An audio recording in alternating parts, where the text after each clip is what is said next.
Let's go another round to see if you get out alive. A dangerous life. 'Cause I'm a fighter.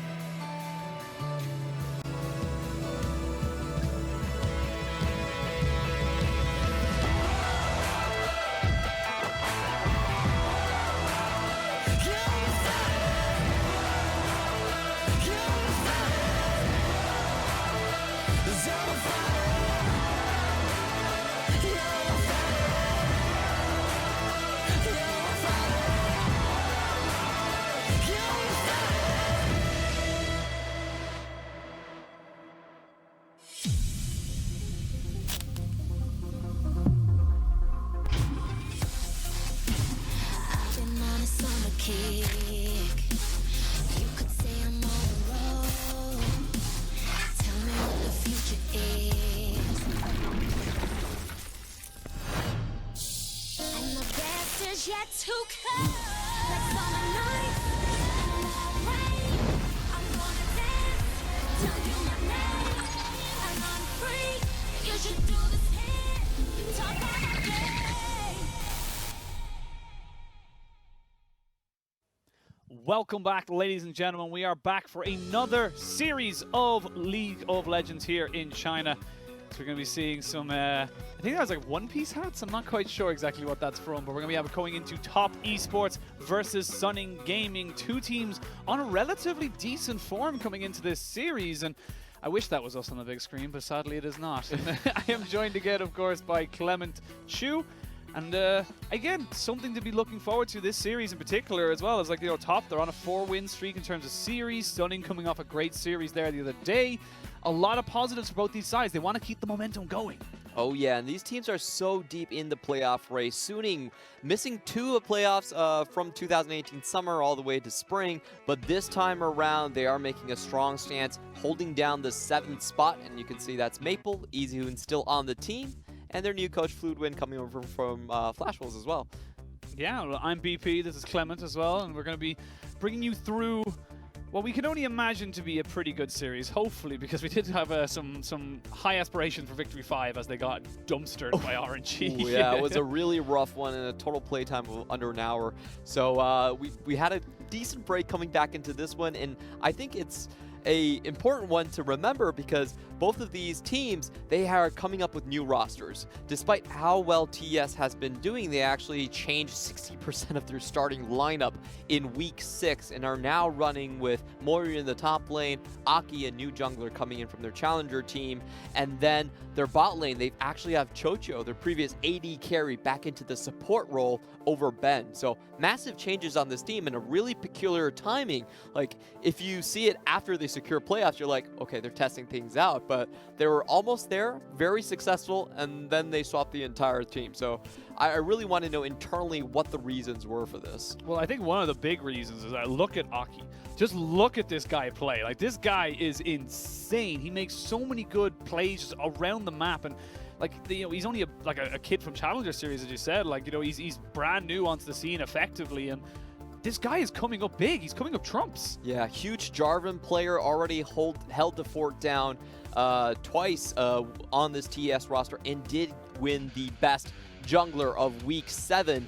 And in his LGD series, you could see him showing up with some big plays, getting the Baron steal away from LGD in a previous secure in the game 1 as well to turn their fortunes. And this was the highlight of the week. This was the best team fight engage coming in from them with the Cataclysm and the final chapter going down on all 5 members, and they just cleaned this one up. Nothing to be done by LGD. And I love the fact that he looked like he had just like literally had a laser focus. He looked like he was just like, there's the Kaiser, I'm going in. And Yuumi was like, all right, let's go. Like, we're going to do this. But but it just seems to be working. 7-1 currently in the spring, or in the summer split, excuse me. And you know, with FBX dropping a game or series, they now have an opportunity to leapfrog FBX because they still have yet to play them. Yes, so TES are in a very interesting spot. However, I'm not completely sold on this roster transformation because their previous shot caller was Shong, and now in their post-game interview, they did reveal that now it's Knight doing most of the shot calling. So that was a bit of a question mark if you heard the mic checks before. Knight was mainly talking about, could have taken that 1v5 if I played it better. Yeah. So if only I was a god. the mind of a rank 1 Korean challenger player is quite different, and he also professed to be a bit of a more quieter player. And in his first game of shot calling, actually started the lane 0 and 5. So that was a bit rough. There are a little bit questions there. Against LGD, it was a very rocky series for them. So I'm not 100% sold on the transformations and the reasons behind it. So we have to wait and see. However, Suning, I think, did make a big step up. Now they are running Angel instead of QiuQiu in the top lane, and now they're going for the V5 system where it's just solo lanes, not top and mid. We've seen Maple being swapped up to the top lane, and Angel going back to the mid, Angel playing to the top lane, Maple holding down the fort in mid lane as well. So a lot of transformations there, very interesting. Great to see Angel back, and he had a great series as well. Oh, he really did, and like you said, you know, you're not fully convinced on TES able to really come out on top of this, but that's just almost like, you know, this is a great test for them. This is literally a semi-on-form team coming in with a brand new roster swap that's also working for them. This is a test. This is to say, look, this is potentially someone you'll play in the playoffs. Can you beat them? Yeah, the only problems I had with top esports previously was that sometimes their top laner, I think 369, very young, very talented. A lot of times he didn't seem to play well in high-pressure games. Like, if you counter-ganked him a lot, not counter-ganked, if you just ganked and stood in his lane a lot, he would collapse. If you put the pressure on him, he unfortunately fell through like glass. It wasn't like your Stonewall, like, you know, Soaz, or, you know, your, I keep going back to European players. It's totally fine. It's what happens when you work on LEC, okay? You just think in Europe. It's good until the next international event. We'll see what happens then. But yeah, like, and it is that kind of thing of, like, you know, you think of those kind of like the Shy, you know, like Huve, these kind of massive top laners that you kind of come into this and kind of say, like, you know, it doesn't matter if you gank them, it doesn't matter if you put endless amounts of pressure on them, they're just that good. And like you said, like 369, he didn't really show that level for himself, and, you know, kind of maybe it's good to get him a time off, get him build up a little bit in, you know, maybe on the academy team or something like that, and then bring him back maybe even during the split or next. Yeah, and the rest of the team, like, there were small faults here and there, but overall I felt like they were very successful. So I want to see if it passes the eye test at the very least, that this new roster is actually what TS is going to be aiming for in terms of the long terms, in terms of their playoff push, so to say, or is it this just kind of a mid-split trial? It's like, well, I think we're 5-1.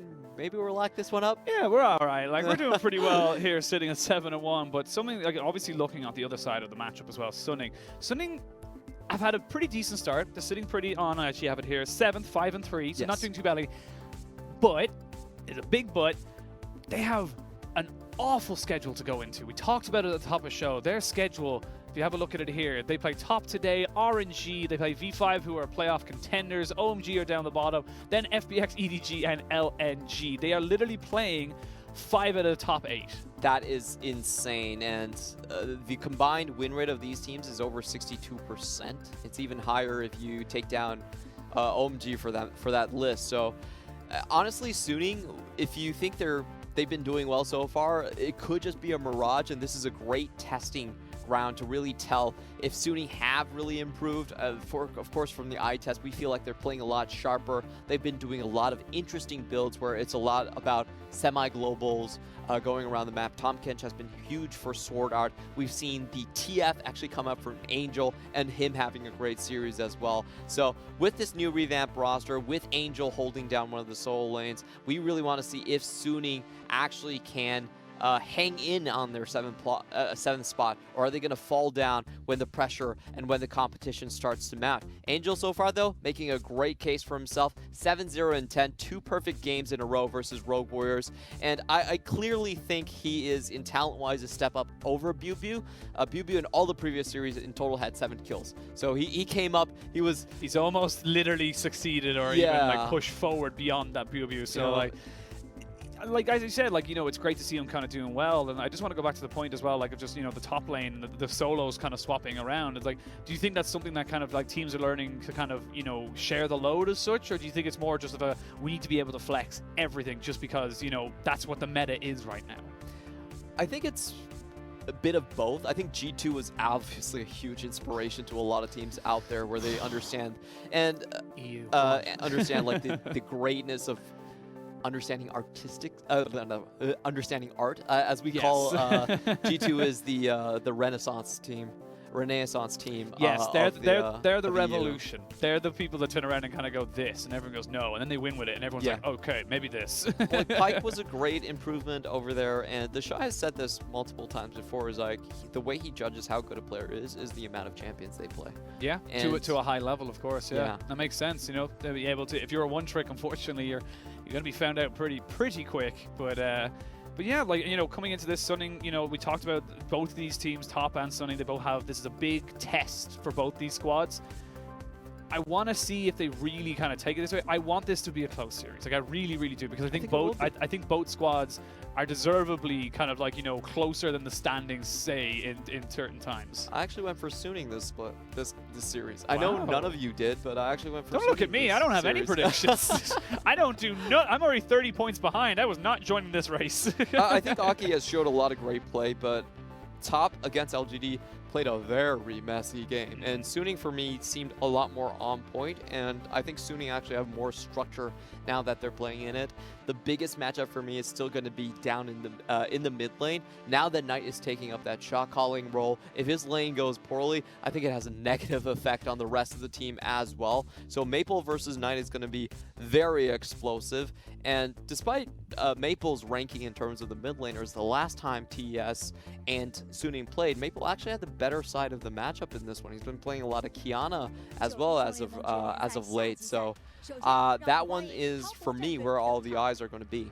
Yeah, and looked it up earlier today. It's been 490 days since Sunning last beat a series over Top Esports, and we'll have to wait and see as the teams start filing themselves out onto the stage. And again, a lot of pressure on these sides, you know, to really perform, and not just from Top, but from everyone. There's a lot of expectation, especially on someone like Knight. He's been hyped up internationally for so long, yet we've yet to see him really perform, obviously, on an international stage. Yeah, we do want to see him go further. Last playoffs, they did take down DMO in convincing fashion, but weren't able to advance or do much against IG. So this playoffs is going to be super explosive, and it's just a shame that we can only send so few LPL teams to the international stage. It's unfortunate you can only send 3, but Sunning come onto the stage, and this is honestly kind of uncharted territory for a lot of these ex-Flash Wolves players. They're very used to winning, very used to be kind of going, we're going to Worlds. Like, that's when we'll actually need to start playing. And now all of a sudden, Sunning, who I honestly, in my opinion, like when I came into 2019, at the end of 2018, when the roster swaps were announced, they were literally taking most of the Flash Wolves roster, a lot of people had very high expectations for this team. And they just really, it's taken a long time, but they're finally getting into their stride. And you feel like, you know, they need a lion's roar, as the Sunning logo would be. Like, they need something to kind of push them over the line, because right now they need some pretty good results. Hear me roar, the actual Lannister awards, as not many people will remember. We're going to see Angels being sat down into the top lane. Of course, he still could be going into the mid. We've seen before, and this is a special matchup for Knight, because he actually started out in his LPL career on the Sunning squad. Yeah, 2018. Was on loan towards Sunning, but later had to sit 6 months out, and we finally got to see his return only in 2019. So this is one where he wants to show his proof to Sunning his own growth, and probably prove his own worth as well. Yeah, absolutely. Like as I said, like, you're only as good as in League of Legends term, you're only as good as your last performance as such. You know, Reddit and Twitter and everything else, they're very vicious. You know, you mess up once and you're gone. You're washed up. You're terrible. But you know, Knight, a lot of expectations around this guy. Very young, like you said. You know, had to take 6 months out to be able to become eligible to play.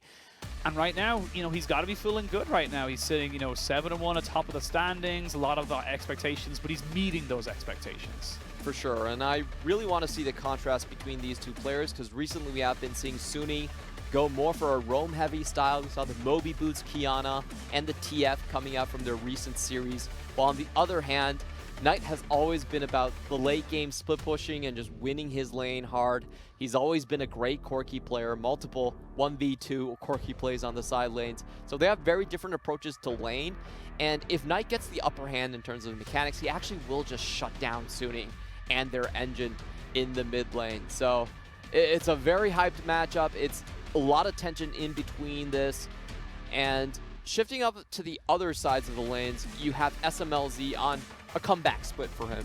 Spring split was not a good look. He had one of the highest deaths in lane for any AD carry. I actually did have the highest, now that I remember. Just like stats. literally running back the stats Yeah. and going, oh wait, that was it. Yeah, it was him, it was him. This split has been a lot better. He's been doing a lot of damage onto the enemy teams. One of the few 30 and plus hyper carries in the LPL at the AD carry position. So he's been holding down that front, and a lot of Tom Kenches coming out from SwordArt to make sure that he gets to the point where he can carry the team in damage. Yeah, we'll have to see now exactly what the game plan coming into this. And top, like, you know, they have a lot of champion diversity. Still waiting to see, you know, exactly how, you know, big Aki's kind of champion pool is. He's played Jarvan 3 times at the moment, so definitely knows how to play Jarvan, doing well on that. He plays a lot of Jarvan. If you look at his LDL stats, half of his games are on Jarvan. So he likes Jarvan. You know, what are we expecting from top esports? He in this definitely particular game? seems like a more teamfight focused type of jungler. If you just look at his champion pools, it's Jarvan Sejuani basically non-stop throughout his entire history.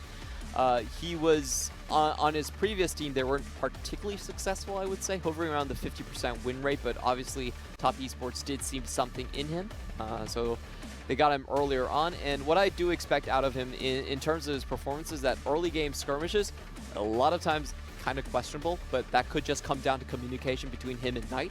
But team fights, he is spot on. He actually has a very good sense, which is rare in rookies, to be able to maneuver in a 5v5 situation when there's so many factors going on. But he understands his initiations very well, is very keen on where the backline is for the enemy team, and can always find them. So that's what I really see Aki giving to top esports, is giving them that further tenacity in terms of team fights. Now, top esports in the past has been very evasive in terms of team fights. They have been more of a 1-3-1 and just choke you out type of style. They're win lane and then not fight team. They have the same start as IG, but win the laning complete phase different mid game. Continue laning phase. Yes, so they were very split on the map, very low assists, and what I think Aki gives to them is a lot more teamfight potential.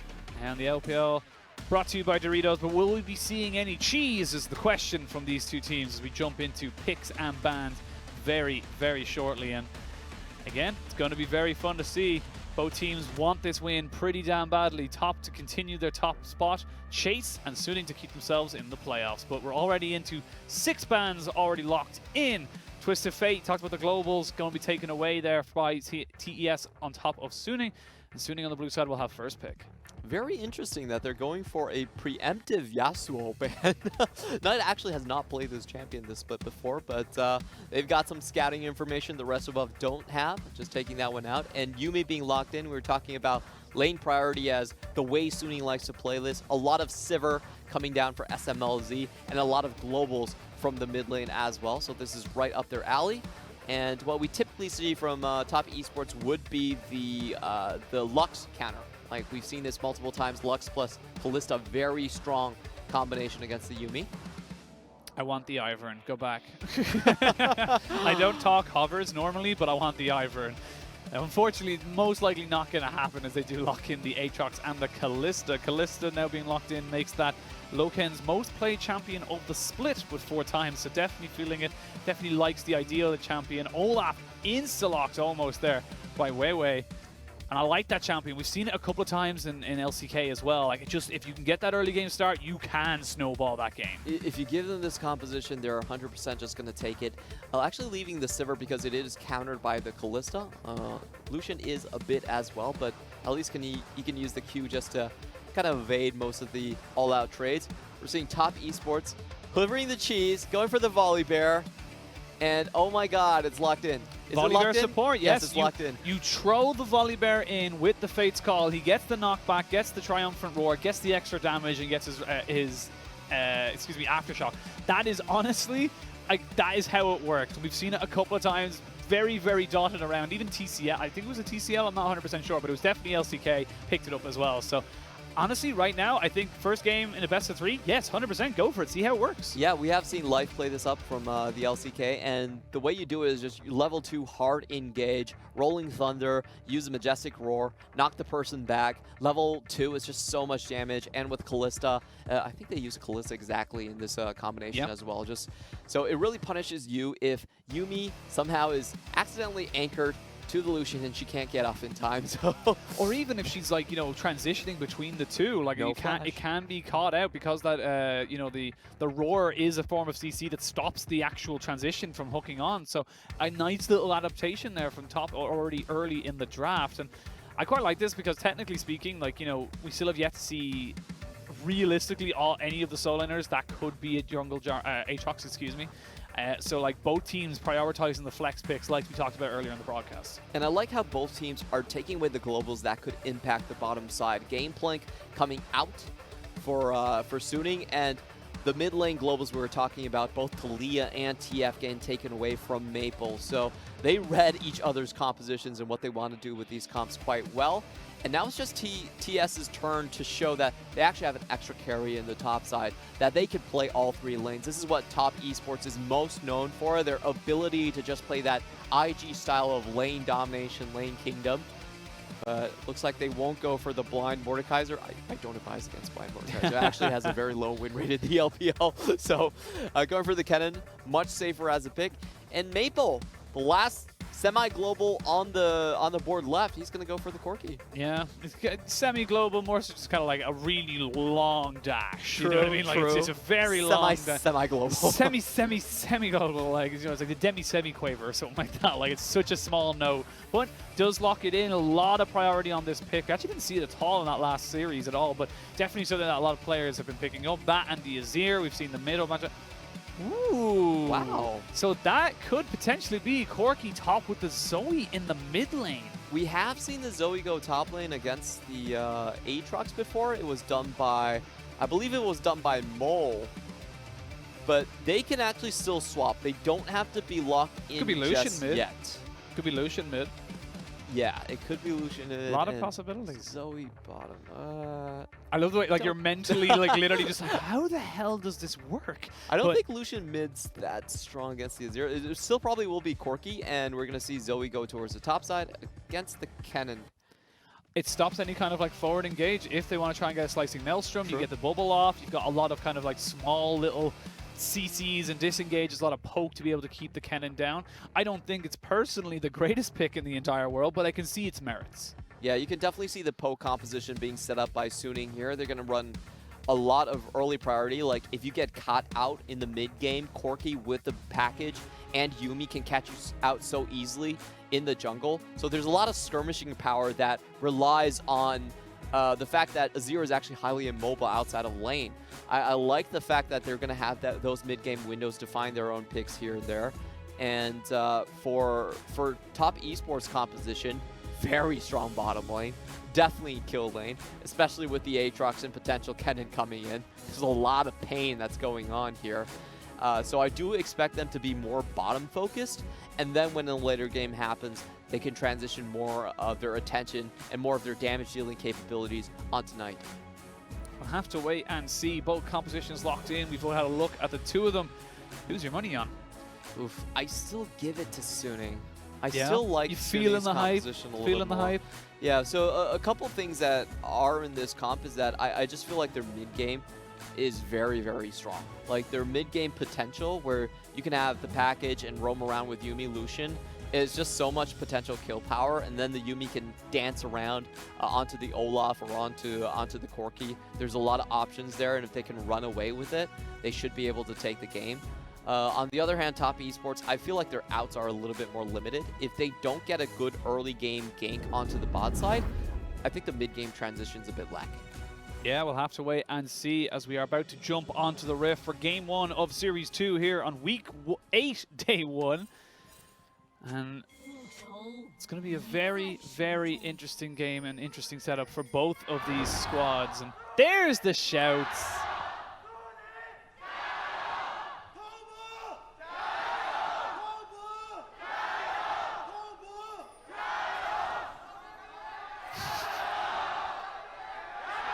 They're still going. Yep, those are the LGD chants. Welcome to the LPL. I was gonna say, I was like, who's the third team? It's like, go referees. Can I just vote for everyone to have a good time? Yes, you can. Yeah, it's such a nice person, PCAS. I really love what Top Esports did for their level 1. They actually full stacked. It's very common to see the Olaf plus Yuumi composition go for a strong level 1 invade. Where it doesn't happen, and we're actually going to see the first Corki top lane of the LPL. We have seen the Zoe top lane, but not the Corki top before. Yeah, and that's actually going to be Maple playing for the first time this season, as well as Angel playing it as well. So Angel only has 2 games, so not a huge depth of pool to really go for, but you know, we'll have to wait and see. And it kind of comes back to what we talked about earlier in the broadcast in the last game as well. It's that, you know, the little mini meta of like, you have to be able to just swap everyone in terms of your solo lanes. You have to be able to kind of push them around to give you advantages. And we'll have to see exactly how it pans out for Suning. And got that cat. Gonna be going with the Guardian. Pretty standard, to be perfectly honest. Keeps her safe, keeps the AD carry safe, because if she doesn't have someone to latch onto, she's pretty useless. And what we have to pay very close attention to is the level 2 potential all-in. This is the Aftershock Volibear. So it isn't the Predator Volibear that we've seen from Lucian. This is the all-in-your-face, try to get the kill as soon as possible. But Suning has been playing this very well. You can see that Yuumi is almost never anchored here. She's just waiting on the side. Gets all those really annoying auto attacks off, gets her mana back and everything. It's just so frustrating. And talked about Knight, he's going to be the one that everyone's going to have their eyes on in this particular game. And if you want to keep your eyes on him, you can watch the POV streams. They are on Dowie for free now. I always learned a lot just watching those. You can see the team comms as well, the way that people keep timers, a lot of interesting details that you can go into them. I especially like to watch where the players are actually watching. A lot of times you can see just lane players when they're picking up some assured CS, they will quickly go out and try to follow the other lanes as well. I quite liked it when Wonder opened up Microsoft Paint and said, "What is happening?" That to me was quite good. Oh, can he dodge it? I don't think so. Level 4 here now for Weiwei, and I don't know if Aki's going to have much else to kind of go with. This Olaf very, very strong, forced to flash away.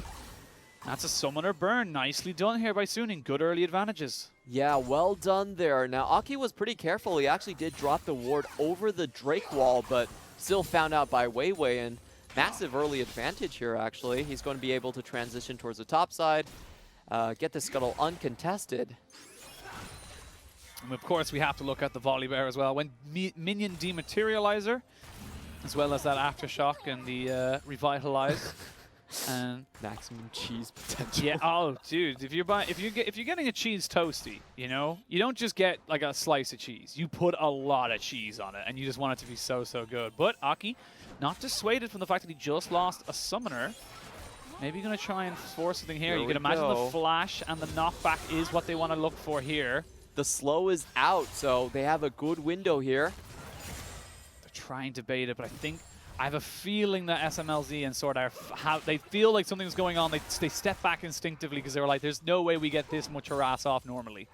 Yeah, like Chocho not walking backwards and just taking a lot of the poke. Probably did give it away. So Suning are going to stay safe here. They also warded up quite well. You could see Top Esports also aware of where the Suning wards are, pinged out multiple times. And just looking at the matchup in the mid lane, what we typically see is that the Zoe does get pushed in early by the Azir. But later on, when she goes to level 6, she'll get a couple of trades down. It's very difficult for Azir with his low mobility to dodge out consistently. And once the damage is dealt, then Zoe starts to get into control of the lane. It is a post-6 where Zoe starts to get the better of this matchup. With all the different swaps and all the different kind of, you know, question marks as such, and Something that kind of fell away from us was this Olaf pick that is just so good. As we see a decent trade, cleanse has to be burned. Good bit of poke there from the side of Suning. They're trying to put Knight under pressure. Force the summoner out, and it's little advantages bit by bit now the side of Suning are starting to pick up for themselves. Yeah, and this is the mid-game that we were talking about. Suning has a very strong jungle invade team, and with Top Esports already losing 2 summoners, the next blue buff should be Suning's to take. They have the teleport still intact in the top lane, nothing used there, so very safe. What Maple can do on this back is he can actually use the big package to get back in lane and save his teleport for the blue buff invade. So I think that's going to be the next flashpoint in the matchup. Just before we were looking at mid lane. Oh, whoa! Okay. Wave clear, wave clear. Wave clear, I guess, but thought he was going to go in a little bit harder than that. Just wants to try and get a reset off, try and get himself back into the game. As we see now Olaf going to the spot side. Flash used. Oh no! Ignite goes down. They're trying to get as much as they possibly can. First blood to the Olaf, and that's exactly what Suning want. Yeah, Chocho didn't really have an option at that point. He was actually cut off from retreating, so just went flat, straight in, and perfect execution from Suning. It was a good force on the direction. This is going to open up the blue buff wide open, like we were talking about. And I wanted to say as well with the Olaf and Weiwei is that, like, you know, the natural synergy that comes with the Yuumi and the Olaf, the fact that you have a champion that cannot be CC'd in his ultimate, just means that your final chapter is going to keep going and going and going. There's so much inherent synergy there between those two champions, and you can see a couple of times there, SwordArt just backing away from the lane, going with Weiwei, and just trying to find something else. Yeah, I love the way that the first back Yuumi actually took. SwordArt did not walk straight back to lane. He latched onto the Olaf, made sure that they got the scuttle vision, and then he walked back. So it's really great priority and a really keen sense on how to play this champion out. Taki is spotted without flash. He needs to use that plant. Should be fine to get out. As I say that though, Weiwei not going to be able to guess correctly. But it doesn't matter because there is a flash on Angel to be able to be used. Doesn't hit it, but it doesn't matter because Weiwei serves him up. Now look at top side. They may look for something, but there is no wave. There's no slicing Maelstrom either, so Moyu is in a very precarious spot. I think he just got it. He just got it. Okay. Literally like 2 seconds after you said it, he literally just got it. Very close, and at least Top Esports are going to be able to rotate the rest of their support, the rest of their bot lane towards this side to shore it up. Right now, it seems to be all Suning in terms of proactive plays anyway. It seems to be them the ones that are dictating the pace. They're the ones that are pushing forward and making Top Esports answer their calls. And that's not what you want to be seeing from Top. Like you said, they've moved to a slightly different, shot caller situation, and you want Knight. There's a lot of pressure on him in the mid lane now. Yeah, and this is a very interesting way how the matchup in the top lane is actually going. I don't think Moyu has ever played against a Corki top lane. Getting chunked out quite heavily, teleport deficit already, and the blue buff is now coming up. Good transition onto from Weiwei's side. Big package also lined up here, so there are a lot of strong points, a lot of timings, all perfect for Suning. I don't think Top Esports can collect this blue whatsoever. You say that. That doesn't mean they're not going to try. Have got priority now, got a bit of vision, and honestly... Not trying is the best effort right now. They may look for this as they see and go for something, but it's a little too late. Enough vision control from Suning means that Top don't even get a chance to contest. So both the top laners, Maple and Moyu, are taking non-standard runes this matchup. Now, we have very rarely seen a Corki versus a Kennen in the top lane. But typically the Kleptomancy not there for Moyu. Neither the Airy coming out from the Kennen. Actually going for press the attack, much better against softer targets as it does deal flat damage early on. So improvising on the fly. First time we've actually seen a press the attack Kennen. And for Maple, he's going up against a relatively squishy target as well. So Electrocute being selected. And that kind of like just spells out exactly how Top want to do this. They're going for the split push Kennen. They're going for the AD Kennen with this particular build. They're not looking for team fights. They're looking for picks, but that's so difficult to set up, especially when you're getting such a heavy poke comp that Suning have created. I'm very curious on how the AD Kennen actually works out in this meta. I think that if you get the Wit's End, then maybe you can win out on the trades, but before that, just the Triforce from Corki should be able to win just with the burst and the Spellblade damage.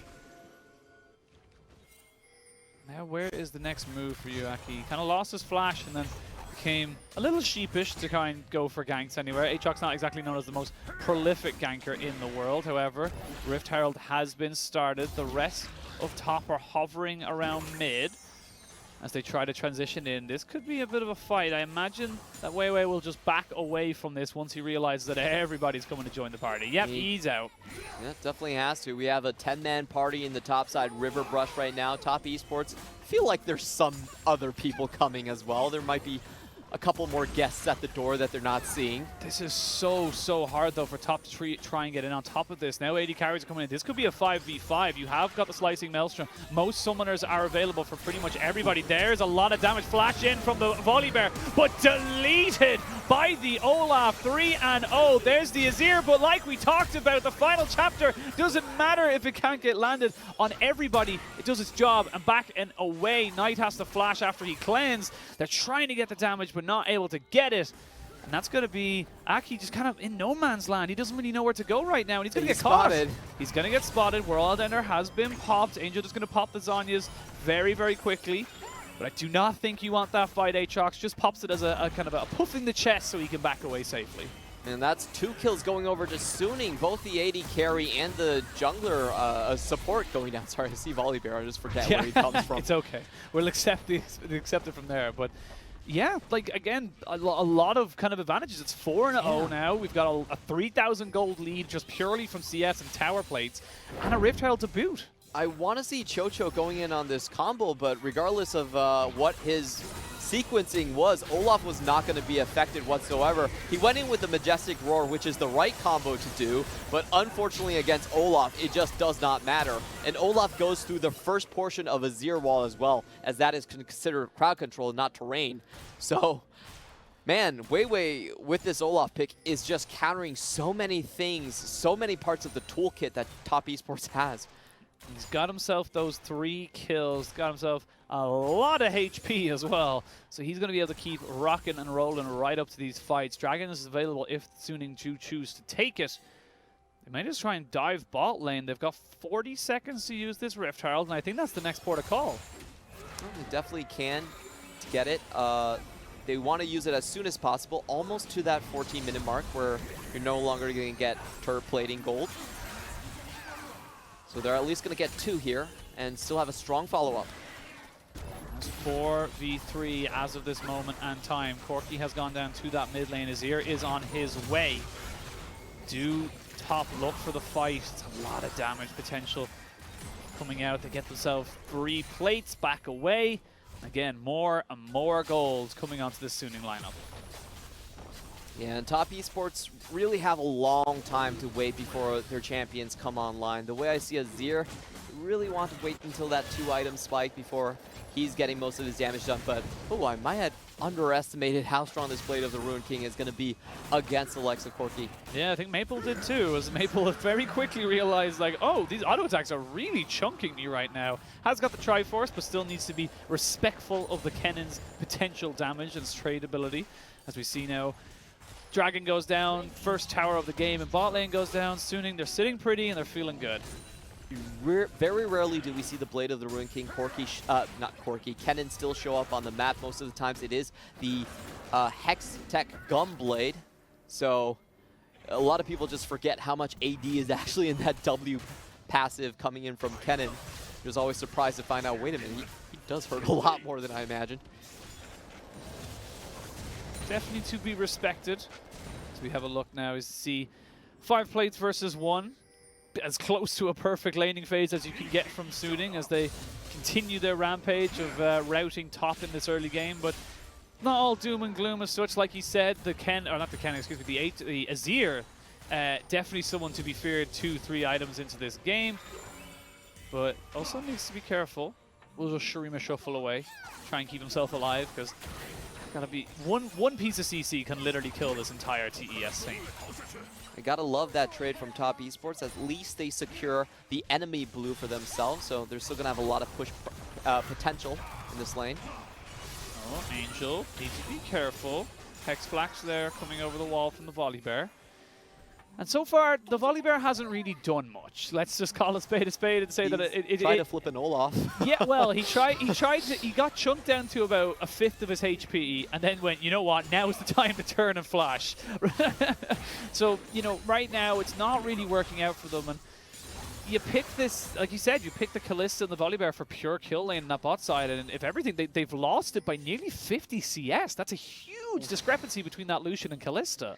Yeah, the pressure really didn't pay off, and Weiwei, with that early scuttle, really dictated where the jungles were going to be for the rest of the match. So Sunni played safe early on, they weren't ganked on, and they snowballed on their advantage perfectly. And this is something that Top Esports actually mentioned in their interviews as well after the roster swap. It's that Chocho is relatively new into the support position, and his role on the team is not to shot call yet. He says he needs to focus on his mechanics here.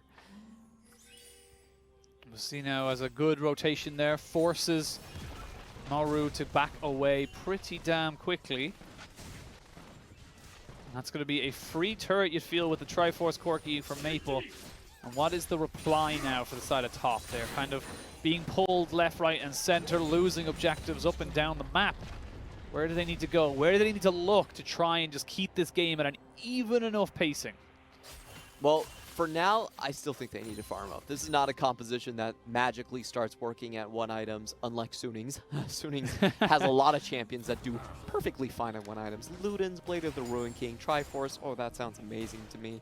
So, Top Esports, they just need to wait it out for a while longer, and as long as they can keep their mid tower alive, I think they'll be happy with the results. They can give away the second Drake, even though it's an Infernal. They're not expected to win that fight. So I think they stay put, continue to farm up, and as long as they can still have that mid tower up by 25, I think they're golden.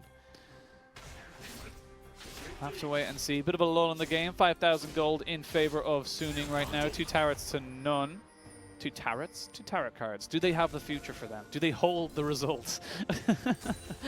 Hopefully so. But again, top, they're trying to look for small little things. They have got a couple of small items, but I feel like they want that Azir to get that Nashor's too before they really go for anything big. And this is actually their opportunity because they do have a teleport difference in the top side. If you look at Moyu, his is already complete, while Maple still needs to wait a while. They are paying it out. Are they going to pull the trigger? I don't think they have the opportunity to as of this moment and time. Trying to just keep him, and Maple needs to be careful. Stun, going to back him away. And actually, while that's all happening, Aki going to be forced away 30 seconds until this Infernal Drake. TPs will be available. All summoners there. I just don't know if they have it in them in terms of TES to really fight for this. Top Esports, they're getting chased around the map. Aatrox is still low health. Push priority completely on the bottom side. So Sunni should take this for free. And what Top Esports should do is at least try to get a little bit of vision back onto the red side. Yeah, it is a dark red, blue buff blue for side, them. yeah, blue side for them.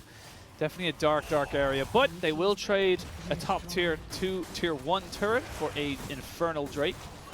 Better to trade for one thing than for nothing. They stopped the potential perfect game. I was thinking about it in the back of my mind. The back of my mind, it was there. And I was like, is this it? Is this the game where they perfect game? And then TES just go on a spiral, but no.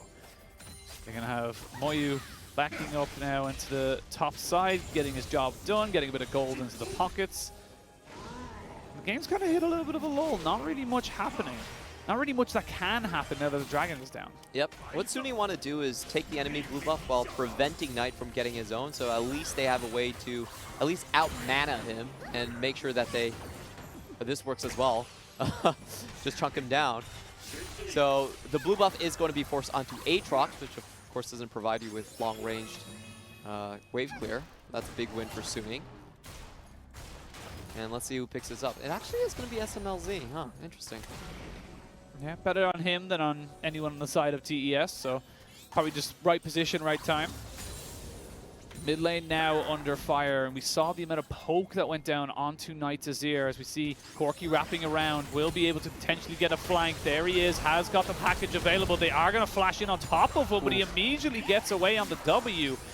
That's again flash down there for the Volibear, and that's mid-tier 1 going down. You talked about it, TES, they really wanted to try and keep that one up so they could farm up this Azir safely. Unfortunately for them, Suning had other ideas. That was not a rolling thunder type of play. He was already chunked down by the poke from the front side. No Moby boots, flash over. It was a bit too much of a reaction time for Maple to really fall for that. And that's the third flash we now see from Volibear that doesn't accomplish the instant kill goal. So, you know, I love how these cheese picks proliferate, but a lot of times I don't think they quite hit the mark. Volibear is definitely one of those ban pick time is running out. 5th last pick, haha, you've never seen this before type of champion. I don't think it actually works out that much. Yeah, in his head, he's like a haunted house ghost, and he's just kind of like, he's like, oh, I was going to shout out and say boo, but they've already seen like every single thing, so he just looks like a sheet, and it's just like boo, and it's like, get off me, get lost. Yeah, you're like the 3rd Halloween remake. Everyone knows who dies and what happens. Yeah, and it's just like yeah. This doesn't surprise me, and I'm not really scared by it, but good vision control here from Suning as they look to try and maybe collapse onto this top side. They don't really, there's actually no one really on the top side that really knew that that was going to go down. They had vision on Baron though to know that it wasn't happening, so they were safe in the knowledge they could go back, pick up an item or two, and get themselves back onto the rift in plenty of time. Knight, as I say that though, the flashless Volibear gets Fates called, but that's a passive and an ultimate down, purely because he wanted to walk into his jungle. Chosen of the Storm keeps him alive, and a support has to do what a support has to do. Good idea on his location for running. You know, LokeN was right in place, and top esports are actually making a lot of headway in the bottom side. It is going to be the wit's end against the majority magic damage of Maple. I love that build. And with Wit's End, you do get the extra sustain with Blade of the Ruined King. It's just so hard to kill you, so Suning will have to send some extra members on this. Kennen. Yeah, Kennen in a lot of trouble. Flashes, but there's just no escaping from the constant poke and CC. They will take him down. And as that was happening, oh, the Volibear's gone down. And now we're going to see a quick trade. That was a 2v1, and the Volibear just falls. Smlz was trying to get close enough to try and do it, but just get himself bit back. But that's 2 free kills over to Suning. They are 6-0, 5,000 gold in the ahead still. There's no real kind of positives right now. It just seems to be top getting caught. You know, and Hysterics in our last cast together, he asked me the difference between a cheese pick and a niche pick. And this is the difference. A cheese pick, when it doesn't function and doesn't do what it's meant to do, it falls completely flat on its face. It doesn't do anything. If you just know what if you can anticipate his moves, then you are unaffected by it. But a niche pick always works. So a niche pick, always works. Yeah, so definitely has a lot more. What we say, kind of like niche sounds a lot more kind of classy, doesn't it? It doesn't sound like, it sounds like a pocket pick. It does something as long as the conditions are right. Smlz.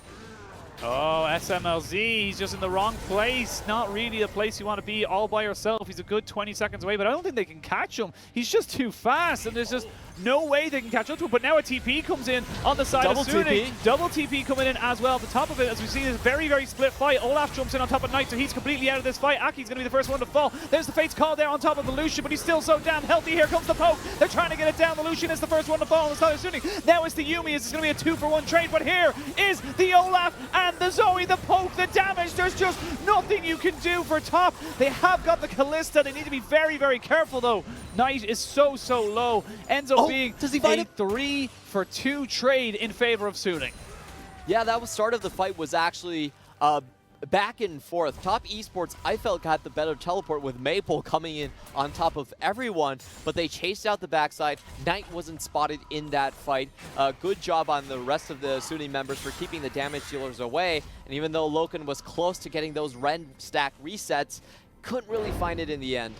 And you can see exactly, Smlz, he kind of like just baits them into this, and then everybody joins the party. Yeah, that's double ultimates used on top esports side to chase down that kill. They don't find it, and watch this teleporting position. Now Maple, I feel like nearly throws this fight, but watch Weiwei in the backline. Weiwei is like 1v1v Knight. Takes out their main damage dealer, and then just makes it a 4v3 onto the top side. So Weiwei for me really saves this fight incoming for Suning. Oh, have a look at a little small screen as well. We saw a big chunk, no deaths, but a big chunk coming there on it. But that's going to be bot lane tier 2 going down, and slowly but surely this poke comp is doing what it needs to do for Suning. They're going to pick themselves up a Mountain Drake, which only helps their endeavors. And I might have been completely wrong on the topside matchup. Apparently the IE is the break point coming in from At this point, I think Corki. I think anyone would have a trouble dealing with this Corki. I don't think it's just exclusive to Kennen. And what is the next move now for top? They have a little shining light, but it's very, very, very faded, very small. There's not really a lot they can go from here. They are 7,000 gold behind. Baron on the table, 3 Drakes taken. They need gold. They need a pick. They need a team fight. Yeah, and their problem right now is it's very difficult for them to actually start a fight without getting vision control. If you look at their engages, they've been relying on Chocho flashes, which I think just doesn't work. And what the other thing that they could go for is potentially the flank teleport, but if you look at the Moyu TP cooldown, it's still very far from coming up. So top esports at this point, they just don't have the tools to really deal with Suning when Suning are set up. You see Suning setting up right now towards this Baron side, clearing out the vision by the book. This is very reminiscent of how Flash Wolves used to play, actually. Very good, very slow, methodical. Keep yourself set up and going for as much as you can. They've got themselves some decent vision. They've got to be able to, the side of top, they have to go in, they have to face check. Taking a look at their trinkets, they still have 1 up. It's finally used, and that should be a clear signal for Suning to start something. There is a little ward there, just in the banana bush. So we see Angel trying to just keep Smlz interested, but that Baron is going down pretty fast without any 2 of the damage leaders, and I think they might be too late to this. They're too late. The Mountain and the Infernal are just a little bit too much. Blade of the Ruin King there as well. And just as easy as that, Baron buff goes over to Suning. They get themselves what honestly is the catalyst to most poke comps to make them unbeatable. Yeah, and top esports are going to take a mid lane towering revenge, but you can see Suning's pings going down already, straight towards the bot lane. They have the poke comp set out with the Baron buff at this point. I want to see that top esports engage. This could be a top esports cheese. They're looking to try and wrap around them here. Azir thinks he's been caught out, but no, it's actually everybody else joining him. But they just don't have the wraparound in time. Look at the bot wave as well on the bottom of your map as well. And actually going to be Aki taken down immediately with a Baron buff up. This could literally be detrimental to the side of top. They're running for their lives and for their game. That rapid fire cannon just coming in at the exact right moment gives the extra range to allow Maple to chase him down with the Rage passive from Triforce. And top esports, they're still stuck on the top side. They can't go back. They're still spread across their lanes. At least 2 towers are going to be taken They're here. going to try and get a pick here. As you can see, the Kennen just going to go for it. But you're not AP Kennen. You got to be so careful. As you can see, there's just no damage. You're not able to put it out consistently enough. He's but going to just win get the flash. 1v1 me, bro. But while that's all happening, yes, you gain 1, but you're losing the rest of the map. And now they have the bot wave as well, potentially to just rotate to. This is all Suning. Yeah, and a Knight going down is their main wave clear option. No one else has that AoE potential to take out the minion waves. Suning don't have to stop this siege. They can continue to press onto the second one. No slicing Maelstrom, so they're relatively safe here. It's oppressive, to say the least, with the amount of poke that they have. And you can see this Volibear is just kind of like, I'm ready. I will die if I go in, so I can't do anything. 2 inhibitors fall, and top look routed.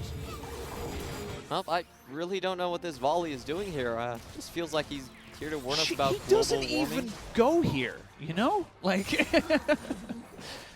I feel like that reference was lost on you. I'm sorry. No, A it's lot all of good. references are lost on You're me. not a Mean Girls fan? You ever watch Mean Girls? Sounds like an interesting series. It's not a series, it's a movie. Oh, God. Actually, you know what? It's a culture. Oh, I have seen Mean Girls. Now I remember. But yeah, simple as, again, the Olaf Yuumi combo. You cannot stop the Viking in Ragnarok, and that's a perfect vessel for the Yuumi final chapter. Yeah, just not much for Top Esports to really do at this point. Very far behind in the item curve, lacking engages. At least they're going to have the teleport up this time, so potential Moyu flank coming up, potential. There's still a minute, or a little less than a minute on this Baron, but if they can get this tier 2, like this is just so good for the side of Suning, and they're just dotting their I's, crossing their T's, making sure everything is by the book, because right now, they're just on top. Yeah, and it's Oh really my hard to dodge out. God! What the? There's the Fate's Call, I guess, but it's going to be for naught as the Azir and the Kalista are taken down. Yes, you take down the Lucian, but while that's all happening, Corki's in your base, my friend. And now Aki needs to be so careful he gets put into the World Ender revive. But that's all that's going to be for him, because at the end of the day, Weiwei takes him out 6-0-4 on this oppressive Olaf. You still have the package. They can end the game. There's not enough power to stop them. There's only 2 people here. QiuQiu is basically made of paper in front of Corki. And this will be Top Esports. Very rare loss from them, but Suning's going to upset it. Yeah, Suning looking so good at such a pivotal moment of the season. They're hitting in Devil's Run. The gauntlet is on its way for them in terms of regular season. And they take game 1 versus the number 3 team. 14-4 in Suning's favor. They ran over Top Esports in the early laning phase, actually sooner than I really expected. And Top Esports still seems like they're trying to find consistency with this roster change. You have to remind everyone that they swapped 60% of their starting roster, starting from week 6 to land up with Moyu, Aki, and QiuQiu.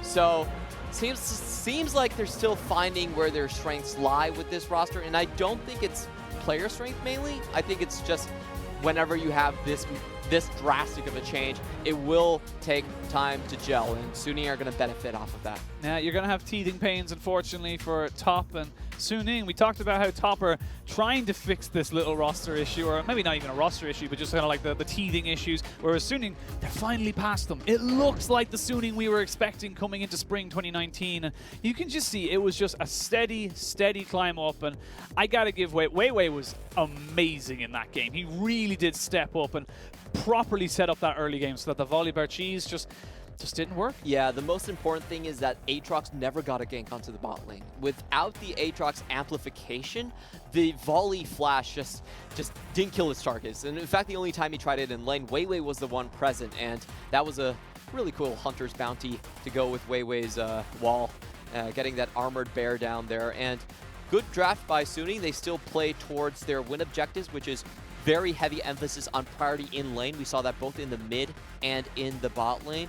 And also just the ability to swap like we've seen with Angel. So far, this has been 3-0 with Angel on the new roster. And something as well that I liked from Suning as well is, like, you know, people talk about LPL, it's the team fights. It's the massive random skirmishes. You're like, all right, you fighting there, we're fighting here, and we're fighting here. And it's like, this wasn't that kind of game. This was very much a controlled, very much play to the book style that I personally am very used to seeing from an old school Flash Wolves. You know, that kind of like old school style of just like, we know how to play, we know our win conditions, and we will execute on them. All of the Flash Wolf coaches has brought that culture into their new teams. We talk about FPX, RNG, and now Suning. They're all run by former Flash Wolf coaches. You have Fluidwind here, you have Stake in RNG, and then you have Warhorse in FPX. And all 3 of them, their style as a Flash Wolves is that, yes, they do crazy plays, but they do crazy plays when they feel like the percentages are in their favor. For this is how we used to describe like the Flash Wolves mentality compared to the LCK and the LPL mentality. The LCK was like, well, if we have a 65% win chance, we're going all in. Yeah. And the LPL is, if we have a 50% win chance, we're going all in. What? You don't believe in me? 40%? I'll prove you wrong. But Flash Wolves, they were like, we'll take the 52. Yeah. If we have a small advantage, we're going all in. They are a little bit more controlled compared to the rest of the LPL squadrons that we've seen, and that really has benefited them in the field. And yeah, I think, you know, big test for Top, and I think they failed this particular one. Like, that was not a good game from them. Again, like you said, the volley was a random. Everything else seemed fine, but then the volley seemed a bit random. But then they also kind of went for like a team fight comp, but then picked the AD cannon instead of the AP cannon, so they couldn't get those massive flanks. It just seemed a little all over the place. Yeah, I really see top esports that's trying to find their footing and try to find their identity. What they had was laning strength when they had Ben and 369 onto the roster, but right now what they're trying to transition into is more of their team fight. So I could see that they had their pieces set up. It was going to be early game. Wow, the bot lane's going to win. We're going to cheese him. And, you know, top lane, we have this AD Kennen.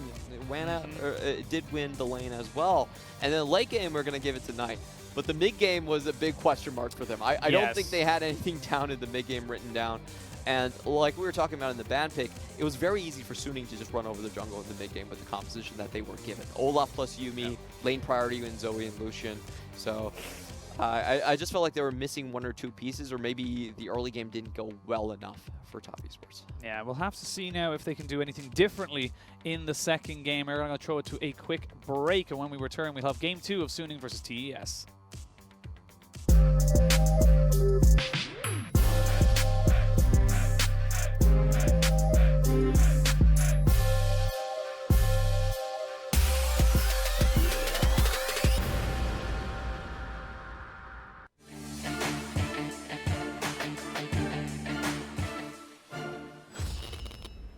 Be able to give the players credit. We'll have to see what QiuQiu can do. There's a lot of members here. Dodge is out from, of course, the Abscun Abduct. He actually has a lot of sustain here going into his ultimate. Ning is the one in trouble, while Vici Gaming are completely out. This is going to be a 2v1. This is going to be a 2v1. Oh! Stop fighting Cube. Get the auto. Oh my god, at least run from it. That's the first kill. And Cube is going to let you go. Now essentially untraded because the next dragon is going to be a Cloud. Big 5 now just has that soul. Oh no, wait a second. Looking for another solo killer. Scout ignites down underneath the turret. The Starburst comes through once again. But Scout comes back in. He's willing to die. You're dead anyways, son. Yeah. Wait. Oh, he's gonna... he jumps out. Never mind, Raz. What were you saying? Yeah, what were you saying? We look at the bottom lane, and FBX are getting down and dirty again. Oh boy, as soon as that was instigated top, bot lane wanted to fight, got a kill as well. Oh my god, Nick flashes over! Ragnarok, yeah! Destroys one, FBX under trouble as well, and this for Chris is a 1 versus 3. He gets a great finding, but Baolan devours. Ning back in action, he's not tanking, it's Baolan. Double kill, 5-1 Viking.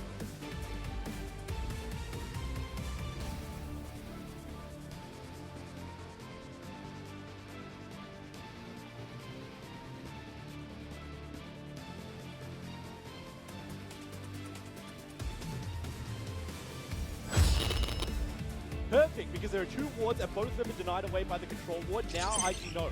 Double mountain, it's going down quick, but like I said, it's not as quick as some. Weaver's wall is in, the Hema plague from the Shy. Half health them, seismic shove, the Wamba Nation is there. They find 1, 2, the Shy cleans up the other. That was an IG fight if I've ever seen it. FBX just came at them for dinner.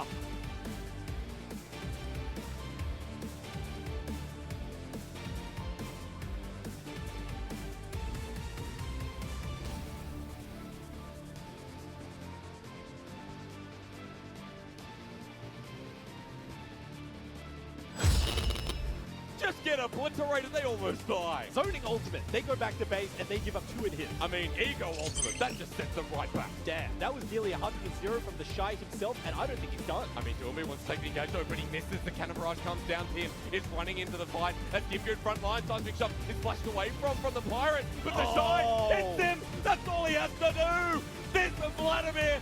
Sucker your blood! FBX are routed, destroyed, and Invictus Gaming are right back on top.